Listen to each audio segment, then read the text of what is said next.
Hello everyone, আমি আবারও চলে এসেছি আজকে একটি নতুন ভিডিও নিয়ে। তো দেখতেই পাচ্ছেন আমি রেডি হচ্ছি।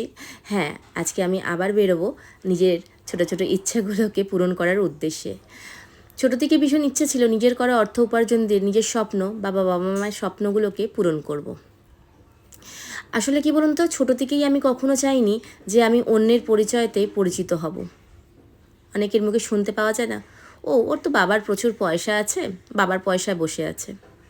বিয়ের পর ওর তো হাজব্যান্ডের প্রচুর পয়সা আছে, হাজব্যান্ডের পয়সায় এত কিছু, তাহলে তোমার নিজের কি আছে?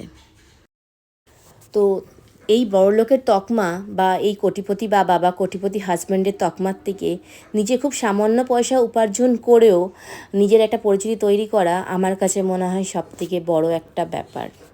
আর আমার মনে হয় প্রত্যেকটা মেয়েরই এই বিষয়টা নিয়ে চিন্তা করা উচিত।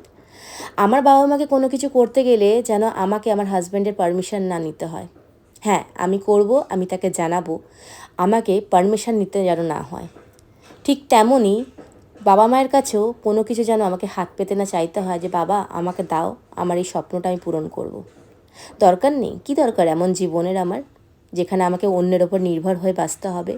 তবে হ্যাঁ, আর একটা ব্যাপার, এই সমস্ত কিছু করতে গিয়ে আমার ছেলেকে কখনোই আমি অযত্ন করিনি। ওর প্রতি যা যা দায়িত্ব কর্তব্য যা আছে সমস্ত কিছু করে তারপরে যেই টাইমটা থাকে সেই টাইমটাই হচ্ছে আমার টাইম, যাকে বলে মি টাইম। সেই টাইমটায় আমি আমার স্বপ্ন পূরণ করার উদ্দেশ্যে লেগে পড়ি। আরও একটা জিনিস ভীষণ অবাক লাগে, এই যে আমাদের হাজব্যান্ডের থেকে আমাদের এক্সপেকটেশন লেভেল।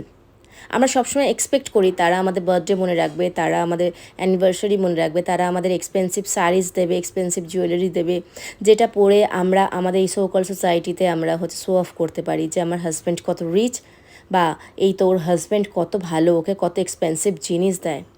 কিন্তু আমরা ভুলেই যাই যে যত যাই দামি হোক, যতই কোটিপতি তোমার হাজব্যান্ড হোক, তুমি কিন্তু তার দানেরতেই পড়ে আছো।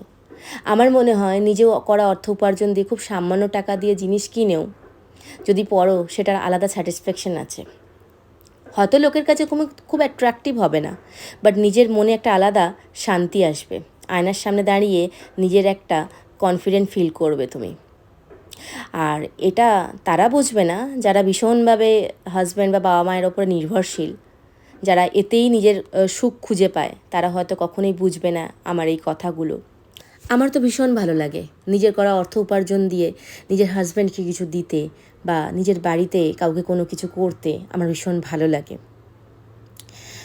হ্যাঁ, হয়তো আমরা বলি যে এই তো তোমাকে আমি গিফট করেছি, বাট তুমি কার পয়সা দিয়ে গিফট করেছো? সেই তো তুমি হাজব্যান্ডের পয়সা নিয়েই তো তুমি তাকে গিফট করছো। সেটা হয়তো অনেক এক্সপেন্সিভ হলেও তার কাছে সেটা মূল্যহীন, কেন তার থেকে নিকড়েই তুমি তাকে গিফট করছো। আর নিজের করা অর্থ উপার্জন দিয়ে যদি তুমি খুব সামান্য একটা জিনিসও তুমি ওকে গিফট করো না, ওটা ওর কাছে খুব প্রেসিয়াস হবে। তাই জন্যই আমি সেই সমস্ত মেয়েদের ভীষণ রেসপেক্ট করি যারা প্রতিনিয়ত ছুটে চলেছে নিজের স্বপ্ন পূরণ করা বা নিজের পরিবারের স্বপ্ন পূরণ করার উদ্দেশ্যে। তো ফাইনালি আমিও চলে এসেছি আমার এই জায়গায়। দোকানের নাম আমি আর মেনশন করলাম না এখানে, কারণ এটা তো কোনো প্রমোশন ভিডিও নয়, তাই জন্য আমি আর মেনশন করলাম না। তো চলুন, আর প্রচুর কেনাকাটা করার আছে, টায়ার্ডও হয়ে গেছি এতটা আসতে। আসলে এত ট্রাফিক ছিল রাস্তার মধ্যে, প্রচুর, মানে আমার যেখানে 1 ঘন্টার মধ্যে আমি পৌঁছে যাই সেখানে আমার 1.5-2 ঘন্টা আমার লেগে গিয়েছিলো আর কি। এখানে ভিডিও করা খুব একটা অ্যালাউড নয়, তাই যতটা পেরেছি একটু করেছি, ওনাদের পারমিশন নিয়েই অবশ্যই, কারণ এটা যেহেতু আমি সোশ্যাল মিডিয়াতে আমি কাজ করছি, সেই ক্ষেত্রে আমি ওনাদের পারমিশন নিয়েই আমি করেছি। আর কী কী কিনেছি সেটা কিন্তু অবশ্যই আমি দেখাবো কোনো একটা সময় নিয়ে, বাট ওই যে বললাম না দোকানের নামে মেনশন করব না। এবার যারা যারা জানেন এই দোকানটা কোথায় বা কী, তারা নিশ্চয়ই গেস করে নিতে পেরেছেন কোথায় কী। আচ্ছা, এইটুকু তো গেস করেছেন আমি কী শাড়ি কিনতে এসেছি। তো চলুন ঝটপট করে কমেন্ট করে ফেলুন তো আমি কী শাড়ি কিনতে এসেছি। তো বাই দ্য ওয়ে, আমার শপিং কমপ্লিট, প্রচুর টায়ার্ড হয়ে গেছি, বাড়ির উদ্দেশ্যে বেরিয়ে পড়লাম। সবাই খুব ভালো থাকবেন, টাটা।